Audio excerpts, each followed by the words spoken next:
Azimio One Kenya Alliance now says it will focus its energies on pushing the government to address issues on education, taxation and corruption. Now, the opposition outfit says the year ending today has seen these sectors deteriorate, forcing Kenyans to struggle to afford the most basic needs, educate their children and deal with implications of graft. The Azimio opposition coalition is firing from all cylinders going into the new year, with their sights set on addressing key issues that they say the Kenya Kwanza government has got wrong this year. The opposition in a statement says the government has failed to address issues plaguing the education sector. Azimio says the country's education system is currently in a mess, largely occasioned by the government's failure to avail money for the free and compulsory basic education, leaving schools with huge pending bills. Azimio now says it has tasked MPs to push and is also planning to go to court to force the Ministry of Education to release full capitation to schools, both primary and secondary, so that schools can start the year smoothly.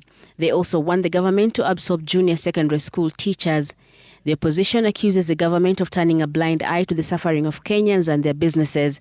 Azimio says in 2024, the opposition will press for an anti-tax campaign to pursue budget cuts that will allow Kenyans to retain as much of their salaries as possible as they continue to oppose the taxation measures contained in the Finance Act 2023. Wakazidi kuongeza ushuru, na hiyo ndio imeleta hasara kubwa kwa Wakenya.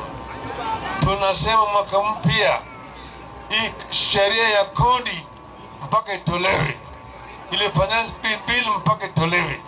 Asipotoa hiyo finance bill, tutarudi kwenye uwanja.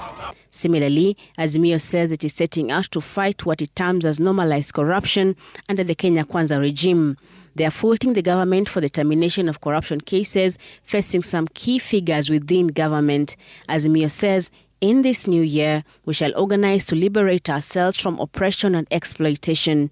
We shall exercise our sovereign power of the people to stop death and suffering of the people and restore our dignity and well-being. We shall work with all people of goodwill to restore hope and faith in our nation. Brenda Wanga, Citizen TV.